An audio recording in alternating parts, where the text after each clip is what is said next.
Volviendo a las células, les hago una pregunta. ¿Ustedes qué piensan? ¿El medio interno de las células es distinto al externo? ¿Por qué? Sí, les cuento. El medio interno de las células es distinto al medio externo que las rodea. ¿Por qué? Porque de alguna manera las células tienen un sistema de aislamiento que les permite tener un medio interno con composición y concentraciones de sustancias distintas a las que tienen por fuera. ¿Y qué es lo que permite que las células se mantengan separadas del medio externo y a su vez interaccionen con el mismo? Lo que permite esto, que la célula tenga internamente un medio distinto en composición y en concentraciones de las mismas sustancias, distinto al medio externo, es lo que llamamos la membrana celular o la membrana plasmática. La clave para lograr este fenómeno de que la célula tenga un medio interno distinto al de afuera está en la composición de la membrana. La membrana está, como les dije recién, formada principalmente por lípidos y estos lípidos se llaman fosfolípidos. Los fosfolípidos, acá está el esquema de un fosfolípido, son moléculas que se llaman anfipáticas. Anfipáticas se define una molécula que es anfipática porque tiene una parte polar y una parte no polar. Es decir, la parte polar es hidrofílica, es capaz de interaccionar con el agua. Y la parte no polar es hidrofóbica, no puede estar en contacto con el agua. Entonces, estos fosfolípidos, como se ve en el esquema, tienen una cabeza que es este círculo de color rojito, que es hidrofílica, porque lo que tiene es un grupo fosfato. El grupo fosfato es el que tiene la P ahí, que fíjense que tiene muchos oxígenos unidos. Esta parte hace que pueda interaccionar con el agua. En cambio, si ustedes ven abajo las dos colitas de color amarillo, son dos colitas de lípidos que se llaman ácidos grasos. Y los lípidos son sustancias que están formadas por largas cadenas de carbonos unidas entre sí. Y estos carbonos están unidos solo a hidrógenos, no están unidos a oxígeno. Entonces la unión de carbonos a hidrógenos hace que todas estas colitas largas no puedan interaccionar con el agua, no puedan formar uniones puente hidrógeno con el agua, entonces son hidrofóbicos.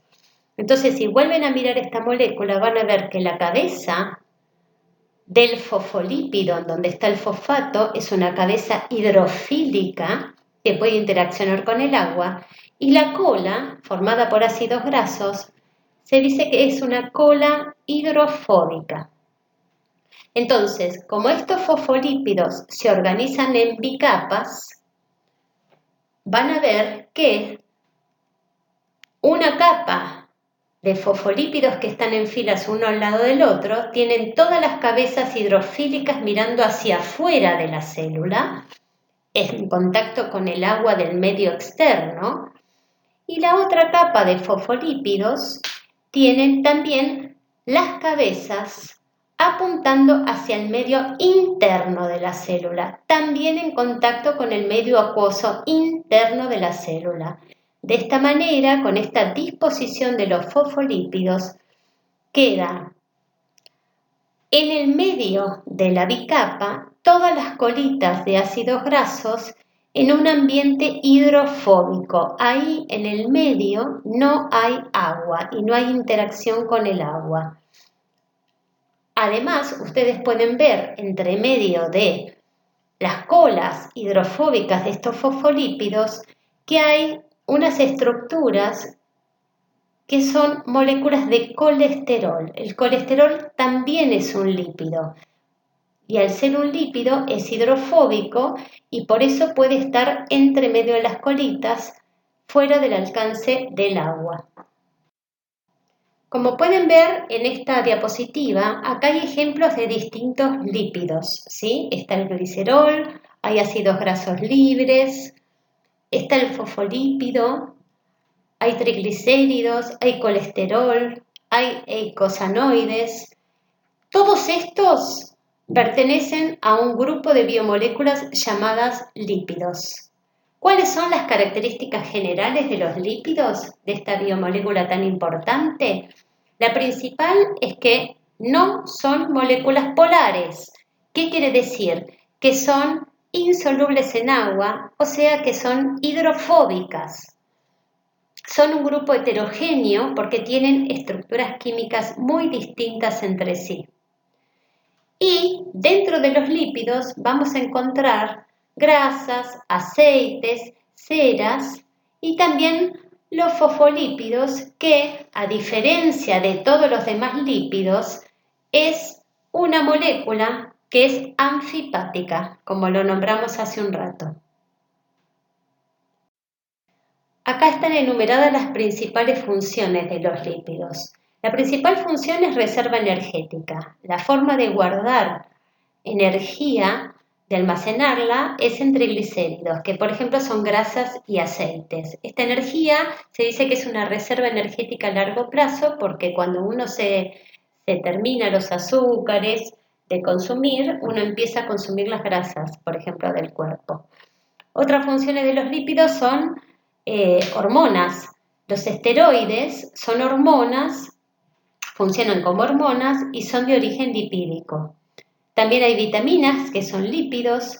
También tiene otra función que es de protección, por ejemplo las ceras, más allá de la cera del conducto auditivo nuestro, que es un lípido, que lo que hace es proteger al tímpano. También hay hojas de plantas que están recubiertas por una capa de cera que lo que permite es evitar la evaporación del agua. Y como último tenemos la función de una función estructural que es los fosfolípidos y el colesterol porque forman parte de las membranas biológicas de las células. Habiendo definido ya a los componentes principales de las membranas plasmáticas, que son los lípidos, dentro de los lípidos tenemos los fosfolípidos y el colesterol, hay otra biomolécula importante, está presente en las membranas plasmáticas, que son las proteínas. Ahora vamos a ver cómo las proteínas están distribuidas dentro de la membrana plasmática y se clasifican, hay dos tipos de proteínas, integrales y periféricas, y además de proteínas hay hidratos de carbono. Entonces, fíjense que acá está la estructura de lo que es la membrana plasmática. Como pueden ver, ahí está lo que sería el líquido extracelular, el afuera de la célula. Acá tenemos lo que es el interior de la célula, que se llama citosol o citoplasma. Acá tenemos la bicapa lipídica formada por los fosfolípidos con las cabezas polares hacia afuera y hacia adentro y las colitas no polares hacia adentro. Y además tenemos el colesterol que está metido entre medio de las colitas de los fosfolípidos. Además de esto, de los lípidos que componen la membrana plasmática, tenemos proteínas, que es otra biomolécula importantísima. Tenemos proteínas integrales, que ahí están dibujadas 3 proteínas, una que parece un tirabuzón y 2 proteínas, una que parece un churro y la otra que tiene un agujero largo en el medio como un canal. Como estas proteínas atraviesan la membrana plasmática, que quiere decir que tiene una parte externa, otra parte interna y otra parte que mira hacia adentro de la célula, se llaman proteínas integrales. Y además tenemos otro tipo de proteínas, que son las proteínas periféricas, que como pueden ver, como está señalado en el dibujo, las proteínas periféricas solo están o por fuera de la membrana plasmática, por fuera en la cara que mira hacia el exterior de la célula, o son proteínas que están mirando hacia adentro. ¿Qué quiere decir? Que no atraviesan completamente la membrana plasmática.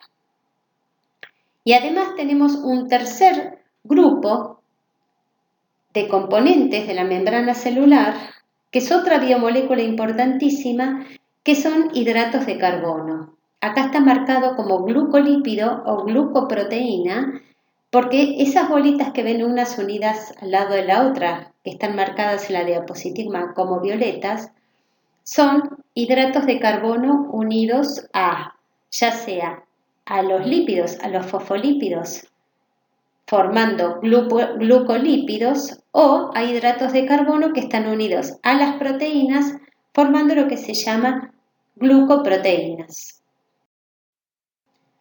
¿Cuáles son las funciones de la membrana plasmática? Principalmente sirve como barrera entre el medio extracelular y el citoplasma. Aísla la célula de manera tal, de su medio externo, de manera tal que le permite tener un medio interior distinto al exterior. Otra función que tiene la membrana plasmática es que tiene un soporte para receptores de hormonas y de neurotransmisores. ¿Qué quiere decir? Que en estas membranas van a estar anclados receptores que van a permitirle a la célula comunicarse con otras células. Los receptores sirven como antenas que reciben señales que vienen de otras células. Y también sirve la membrana plasmática como soporte para transportadores de distintas sustancias, por ejemplo, de iones y de nutrientes. Las proteínas, vamos a ver en la clase que viene, que están ancladas en la membrana, van a servir como canales para entrar y sacar sustancias a la célula y desde la célula. La membrana plasmática sigue un modelo de mosaico fluido. Este nombre se le da porque las proteínas que están en la membrana plasmática pueden moverse lateralmente de un lado a otro, sin salirse, por supuesto, de la membrana, pero pueden moverse a través de los fosfolípidos, siempre manteniendo su estructura y siempre manteniendo la posición sin que se den vuelta las proteínas. Por otro lado, se dice que la membrana es asimétrica. ¿Qué quiere decir que sea asimétrica? Que es distinta la cara externa de la membrana plasmática, la que apunta hacia afuera de la célula, con respecto a la que apunta hacia adentro de la célula.